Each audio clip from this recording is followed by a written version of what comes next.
여러분 안녕하세요. 요한계시록 1장 17절부터 20절까지는 이제 높임 받으신 그리스도께서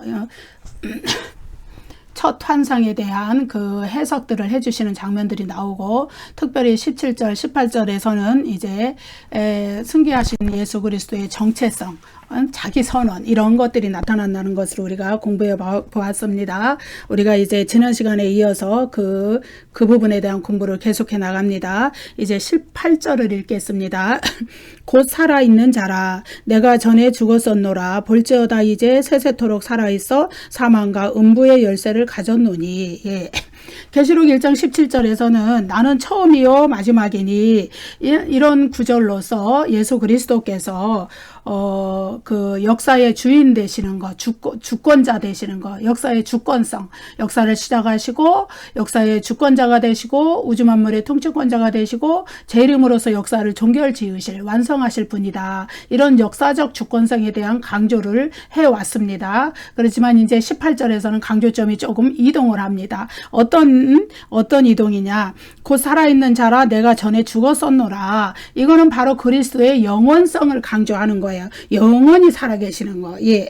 그래서 여기서 살아있는 자, 이거는 이제 헬라어로 호존 이렇게 읽거든요. 이거는 이제 살다라는 자오라는 동사의 현재 분사예요. 존이라는 것은요. 현재 분사의 특성은 뭐죠? 계속해서 지속되는 지속형을 말해요. 진행형을 말해요. 다시 말해서 예수 그리스도께서 살아계신다는 것은 영원히 지속되는 사실이다. 계속해서 살아계신 영존성을 의미하는 거예요.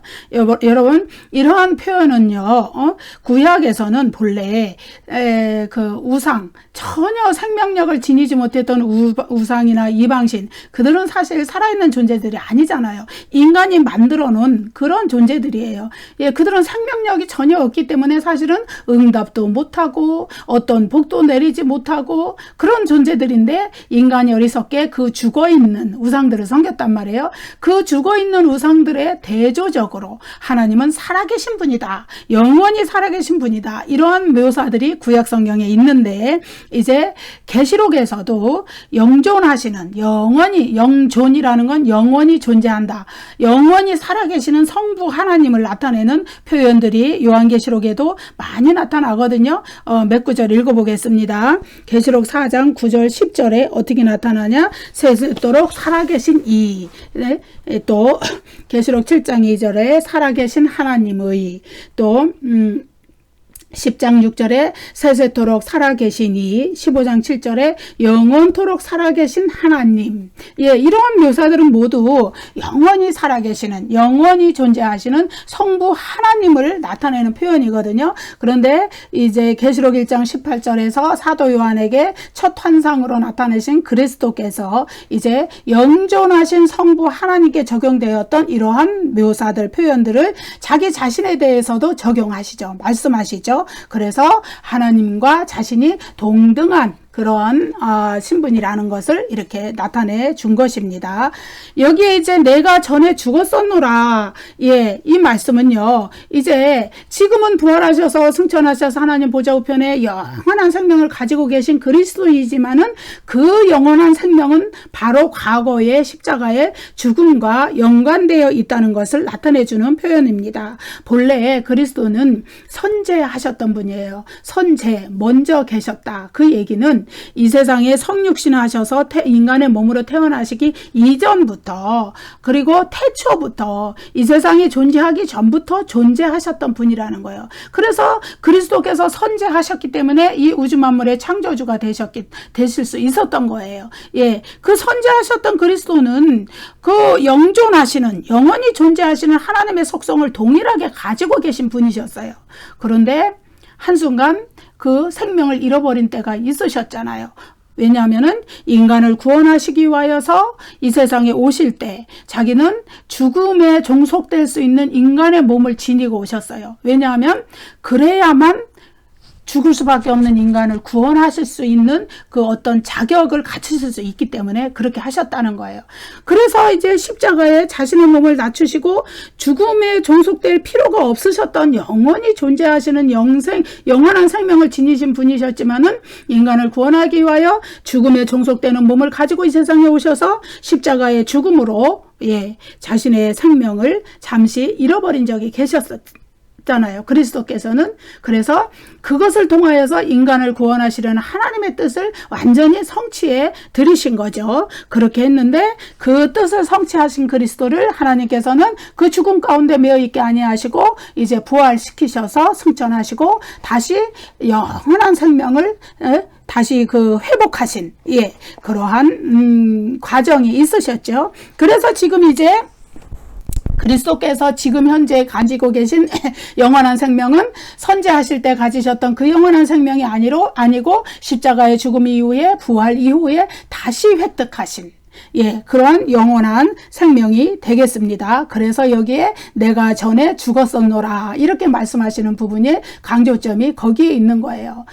그리스도께서 지금 가지고 계신 영원한 생명은 십자가의 죽음과 부활을 거쳐서 다시 하나님께 수여받은 영원한 생명이지 선제하실 때 가지고 계셨던 영원한 생명이 아니라는 거예요. 그래서 여기에서 이제 내가 전에 죽었었노라 이 말씀이 강조하는 것은, 그리고 사도 요한이 이 말씀을 통하여서 강조하는 것은 과거의 어느 시점에 부활한 그 부활만을 강조하는 것이 아니라, 물론 그것에 대한 강조점도 있지만은 어디에 더 강조점이 있느냐? 지금 현재 영원히 존재하고 계신다는 거예요. 현재에 강조점이 있어요. 그래서 과거에 그냥 단순히 어느 시점에 부활하셨다 그냥 그걸로 끝나는 게 아니라, 부활하시고 부활하신 이후에 그 영원한 생명이 지속되어서 지금도 가지고 계시고 영원히 지속된다. 그래서 여기에 보면 곧 살아있는 자다. 호존, 영원히 지속되는, 현재 분사로 표현되는 건 영원히 지속되는 거예요. 영원히 지속되는 그 영원한 생명을 가지고 계신 분이라는 그 현재와 과거의 십자가의 죽음이 대조돼서 여기에 이렇게 나타나는 것이고, 그러한 강조점은 왜 주어졌을까요? 바로 우리를 위해서. 우리도 예수 그리스도께서 부활을 통하여서 새 생명을 얻어서 그 생명이 영원히 지속되는, 현재에도 미래에도 영원히 지속된 새 생명을 얻으셨듯이, 영원한 생명을 얻으셨듯이, 우리도 역사적 종말에 그리스도께서 재림하실 때 우리도 부활하여서 그 부활한 신령한 몸은 영원히 사는 영원한 생명을 지닌 몸, 그것을 우리도 얻어서 지금 그리스도께서 영원한 생명으로 사시듯이 우리도 다시는 죽지 않을 몸으로 영원한 생명을 새하늘과 새 땅에서 누리게 된다는 그것에 강조점이 있는 것입니다.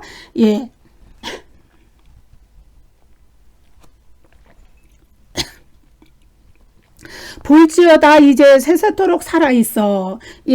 여기도 역시 이제 부활하시고 하나님 보좌 우편의 왕으로 승귀하신 그리스도께서 영원한 생명을 지니시고 영존하신다는 사실을 강조하는 말씀이죠. 이 말씀도. 근데 여기에 볼지어다, 이거는 이제 헬라어로 이두 이렇게 읽거든요. 이거는 뭐냐 하면은 이제 그 뒤에 오는 말씀이 진리다, 진리의 선언이다 이럴 때 이두, 볼지어다 이런 감탄사를 써주는 겁니다. 무엇이 진리냐고요? 이제 세세토록 살아있다는 것이 진리예요. 세세토록은 만세, 영원히 무한대로 영원한 생명을 소유하고 계시다는 그리스도의 그것을 강조하는 거죠. 여기서 살아있어, 이거 존 에이미, 이것도 현재의 직설법 동사예요. 이것도 뭐냐 하면은 그 현재 그리스도께서 영원한 생명을 가지고 계신다는 이 사실이 영원히 지속된다, 영원히 이어진다, 끊이지 않는다.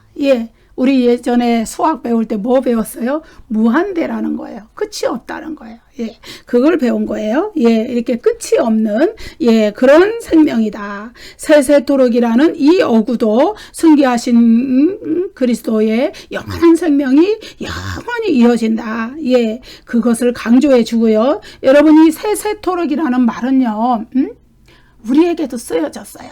어디냐? 계시록 22장 5절에. 거기에 보면은 이제 새하늘과 새 땅에서 다시는 저주가 없고 하나님과 어린 양의 보좌가 우리 가운데, 그러니까 믿는 자들, 구원받은 자들 가운데 계셔서 그의 종들, 다시 말하면 그 구원받은 자들이 하나님과 그리스도를 섬기는데 그들의 이마에는 뭐가 있느냐? 하나님과 그리스도의 어린 양 그리스도의 이름이 새겨져 있고, 그리고 그곳에는 다시는 밤이 없다. 어둠이 없고 저주도 없고 햇빛만 등불과 햇빛이 쓸데없는 것이다. 왜냐하면 하나님과 어린 양이 친히 그 광명의 빛, 찬란한 빛을 비춰주시기 때문에. 예, 어두움은 조금도 존재하지 않는 그 세상에서 어때요? 그들이 세세토록 왕노릇하리로다. 마지막 구절이 이렇게 맺어요. 세세토록 왕노릇한다는 것은 세세토록 그리스도의 통치에 이들이 참여해서 그 영광을 같이 누린다는 의미입니다. 이것이 계시록 22장 3절부터 5절까지의 말씀이거든요. 세세토록. 예, 여기에도 나오잖아요. 예. 그래서 그리스도께서 여기에 보면은 세세토록 살아 있어. 이렇게 1장 18절에 나오는 것처럼 22장 5절에는 그들이 세세토록 왕노릇하리로다. 구원받은 자들이, 이마에 인침을 받은 자들이, 하나님의 인침을 받은 자들, 이마에 하나님과 어린 양 그리스도의 이름이 새겨진 자들이 세세토록 왕노릇한다. 예. 그리스도께 적용된 말씀을 그대로 구원받은 자들에게 적용하고 있습니다. 영원한 생명, 부활한 생명, 부활한 몸, 그리고 영원한 생명을 새하늘과 새 땅에서 누리는 그 복에 대해서 계시록 22장 마지막 22장에서 말씀을 하고 계세요. 그래서 이제 한때 선재하신 그리스도는 선재하셨을 때 영원한 생명을 가지셨지만 그것을 스스로 버리시고 포기하시고 인간을 구원하시기 위해서 성령 주신하신 몸으로 이 땅에 잠시 오셔서 잠시 생명을 잃어버리셨지만 다시 부활의 새 생명으로 영원한 생명을 소유하게 되신 그 그리스도와 마찬가지로 이제 그리스도인들도 현재의 고난 가운데 우리가 비록 생명을 잃는 그 환난과 박해와 소아시아의 7교회의 그리스도인들도 순교까지 당하는 그 어려움 가운데서도 잠시 생명을 잃을지라도 그러나 하나님께서 약속하신 영원한 생명이 보장되어 있다는 것을 이 말씀을 통하여서 우리가 알 수 있습니다. 그리스도께서 십자가의 고난을 통하여서 영원한 생명을, 부활의 생명을 얻으셨듯이 그리스도인들도 그리스도께서 걸어가신 길을 그대로 따라간다는 것을 이 말씀이 함축하고 있는 것이죠. 자, 마지막으로 사망과 음부의 열쇠를 가졌노니, 예, 이 얘기는 부활하시고 승천하시고 승계하신 그리스도께서, 왕으로 높임 받으신 그리스도께서 사망과 음부의 권세를 쥐고 있다는 것을 말씀해요. 여러분, 우리가 죽음, 사망과 음부 이런 데 우리가 예속될 수밖에 없었다는 것은 우리가 이제 아담의 그 첫사람 아담의 범죄 이후로 모든 인간에게 적용된 그 죄의 결과예요. 누구도 이 첫 번째 사망을 피할 수는 없어요. 인간의 육체는 한 번은 반드시 죽게 돼 있어요. 그리고 불신자의 영혼은 죽은 즉시 음부로 들어가고 이 믿는 자들의 영혼은 죽은 즉시 낙원으로 들어가게 됩니다. 그렇지만은 이 사망과 음부를 주관하시는 권세가 그리스도께 있기 때문에 그것은 언젠가는 멸망이 되고 말 것이에요. 예. 그래서 여기에 그리스도께서 이제 죽음을 통해서 자신의 죽음을, 십자가의 죽음을 통해서 구원을 성취하셨기 때문에 사망과 음부의 권세로부터 인간을 해방할 권세도 가지고 계신 것을 우리가 알 수 있어요. 그래서 이제 마지막 때에 이제 그리스도께서 그 재림이 그리스도의 재림으로 말미암아서 이제 그 인간의 역사를 종결시킬 때가 되면 이 사망과 음부도 다 불못에 던져놓고, 그래서 불신자들은 이제 불못으로 영원히 들어가게 되지만은 믿는 자들은 그것에서 영원히 해방되는 역사를 주신다는 거예요. 예. 우리가 이제 음부라는 것은 하데스라고 그러죠. 여기에는 이제 하두라고 나와 있는데 이거는 이제 하데스의 소유격이 되겠어요. 그래서 이 하데스라는 것은요, 죽은 자들의 영혼, 죽은 불신자들의 영혼이 거하는 곳이에요. 그래서 죽음 이후에 몸과 분리된 불신자들의 영혼이 들어가는 것이 하데스, 음부입니다. 그래서 죽음으로 인해 들어가기 때문에 우리가 살아있는 동안은 그 존재가 보이지 않지만은 분명히 실제하는 것이죠. 그래서 죽은 불신자들의 영혼이 들어가게 되는 공간적인 지하 세계다. 이것이 이제 가장 일반적인 해석이고, 또 특별하게는 어떤 분들은 이제 죽음 자체를 하데스라고 표현하기도 하고, 또 의인화된 관념으로 또 악의 세력을 가리키는, 요한계시록에 실제 그 신뢰가 나오죠. 계시록 6장 8절에 나옵니다. 예. 그렇기 때문에 가장 일반적인 의미는요, 계시록 1장 18절에 음부는 하데스, 이거는 장소적인 개념이에요. 어떤 실제하는 장소가 있다는 거예요. 우리 영혼이, 우리의 몸이 첫 번째 사망을 당한 후에, 우리의 몸이 무덤으로 가지만 우리의 영혼은 가는 곳이 있어요. 믿는 자들의 영혼은 천국으로, 낙원으로 가지만 믿지 않는 불신자들의 영혼은 이 음부로 들어가는 거예요. 그래서 마지막 때까지 그 불신자들의 영혼이 거기에 거하는 거예요. 역사적 종말까지. 그런데 역사적 종말이 되면은 그 음부조차도 죽은 자들의 영혼을 내어 주어야 해요. 왜냐하면 그때가 되면은 인류 전체에 부활이 있기 때문에 그 부활한 그 신령한 몸과, 그리고 신령한 몸이라는 거는 여러분 무엇이냐 하면 죽지 않는 몸이라는 거예요.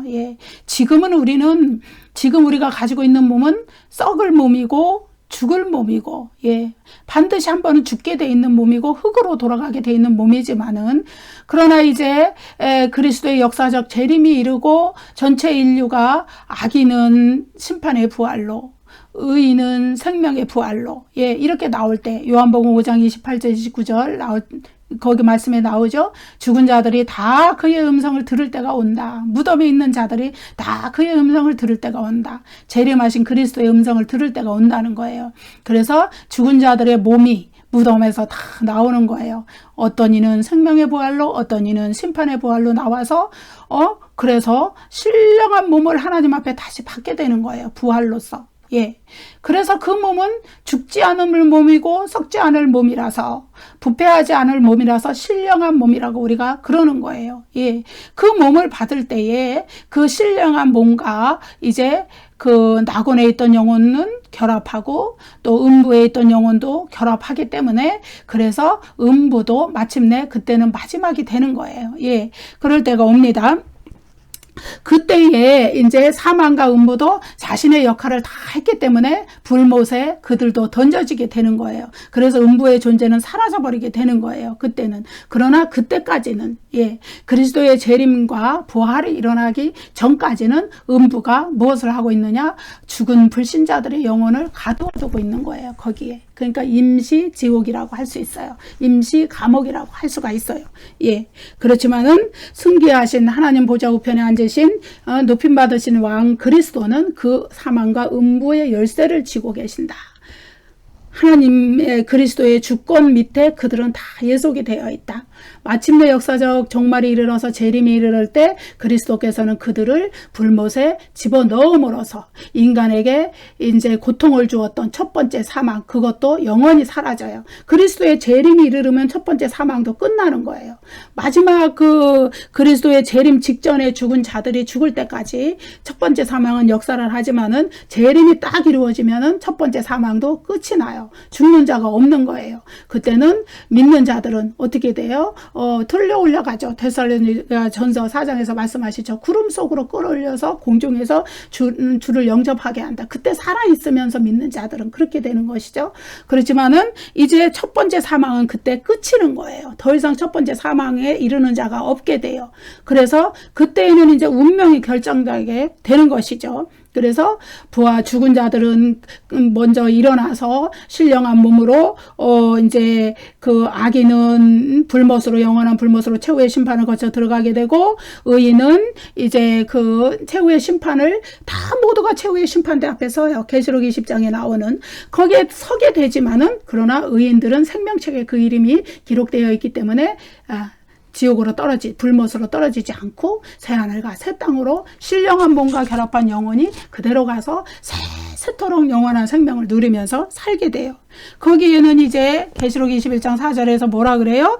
다 처음 것들이 다 지나갔다. 하나님이 창조하신 첫 창조의 세상이 완전하고 완벽한 것이었지만 인간의 죄가 들어오고 사탄의 세력이 역사함으로써 그 첫 창조의 세상이 사망으로 얼룩지고 아픔과 고통과 애통과 애곡 이런 것들로 얼룩져 있었는데 이제 그런 것들이 다 지나가요. 그리스도께서 인간의 죄를 대신해서 인간의 죄값을 다 치르셨기 때문에 그 첫 창조의 아픔과 고통이 다 치유가 되었어요. 이제 그래서 새 하늘과 새 땅에선 그러한 것들이 다시는 존재하지 않아요. 이제 구원받은 자들은 그 새 하늘과 새 땅에서 하나님과 그리스도의 영원한 임재 가운데 세토록 영원한 생명을 누리면서 이제 살게 되는 것이죠. 여러분, 그러한 세상이 우리에게 반드시 온다는 것을 우리가 기억해야 할 줄로 믿습니다. 그래서 계시록 1장 18절에서 그리스도께서 사망과 음부의 열쇠를 지니셨다.